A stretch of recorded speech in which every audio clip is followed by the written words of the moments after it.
While it's certainly possible to crop your images using Camera Raw, there may also be instances when you need to crop or straighten an image later in your workflow, once you know the size or the aspect ratio that you need for a design or layout.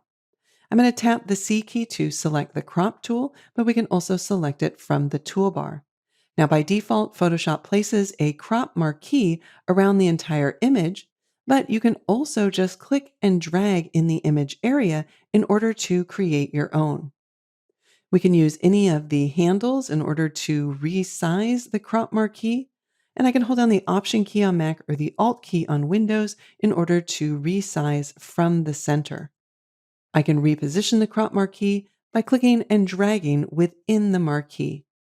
If I need to change the aspect ratio, I can select one from the list or enter in my own values.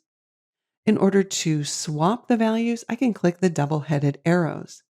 And to remove an aspect ratio, I can always click the clear button.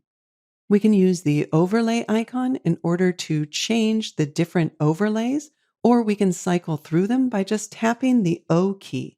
As I cycle through the different overlays, if there's an overlay where I want to change the orientation, I can just add the Shift key and tap O. If I only want the overlay to appear when I have the mouse down, then I can choose to auto show the overlay. Now, as I draw it, I can see the overlay, but when I release the cursor, the overlay is hidden. If I ever want to hide the area around the crop marquee, I can use the gear icon and disable the show cropped area, or we can toggle it by just tapping the H key. I'll tap it once to hide and then tap it again to reveal it. Now, by default, the option to delete cropped pixels is enabled. And when we open this image, it was a single layer document with a background. So we can see in the layers panel that I still have that background as well as a preview for the crop. If I were to apply this crop by clicking on the check mark or by tapping enter or return, Photoshop has deleted all of the pixels that are beyond the canvas area. In fact, if I tap the V key to select the move tool and we unlock the background, even when I reposition this, we can see that those extra pixels have been permanently deleted. I'm going to choose File and then Revert. And this time, when I tap C to select the crop tool, I'm going to disable the delete cropped pixels. Now, when I click and drag out my crop marquee, we see in the layers panel that there's no longer a background. And if I were to apply this crop and then switch to the move tool by tapping the V key, we can see that Photoshop has actually held on to all of the pixels that are beyond the canvas area.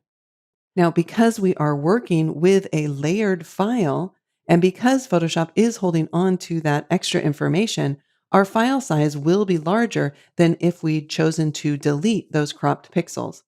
And as long as we save these files as either PSD or TIFF files, then Photoshop will hang on to those pixels that are outside of the crop.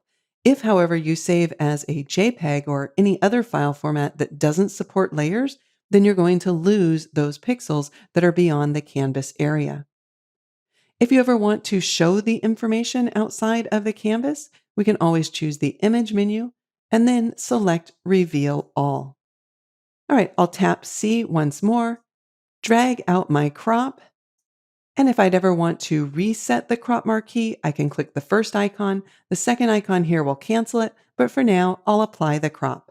So there you have it. The crop tool makes it easier than ever to remove unwanted areas in the image while still preserving cropped information for flexible image editing.